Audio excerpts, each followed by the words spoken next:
আসসালামু আলাইকুম। এশিয়ার পক্ষ থেকে জানাচ্ছি সকলকে আন্তরিক শুভেচ্ছা ও অভিনন্দন।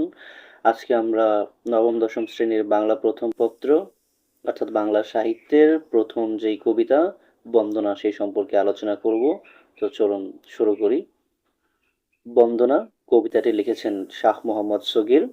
শাহ মোহাম্মদ সগীর আনুমানিক 14 থেকে 15 শতকের কবি এবং তিনি হচ্ছেন মুসলিম কবিদের মধ্যে সবচেয়ে প্রাচীনতম কবি।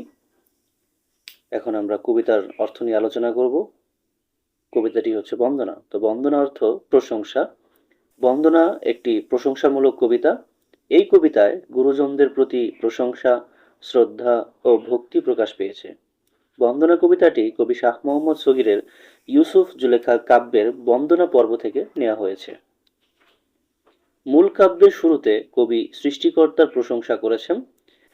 এরপর মূল কাব্যগ্রন্থ থেকে যে লাইনগুলো চয়ন করে পাঠ্য বইতে বন্দনা কবিতাটি রচিত হয়েছে, এই কবিতার প্রথম 6 লাইনে কবি শাহ মোহাম্মদ সগীর সন্তানের প্রতি যে মায়ের অপার স্নেহ ও ভালোবাসা এবং মায়ের প্রশংসার কথা উল্লেখ করেছেন। কবিতার পরবর্তী 4 লাইনে কবি সন্তানকে মানুষ করতে গিয়ে পিতার ত্যাগ কষ্টের কথা উল্লেখ করেছেন ও পিতার প্রতি শ্রদ্ধা নিবেদন করেছেন।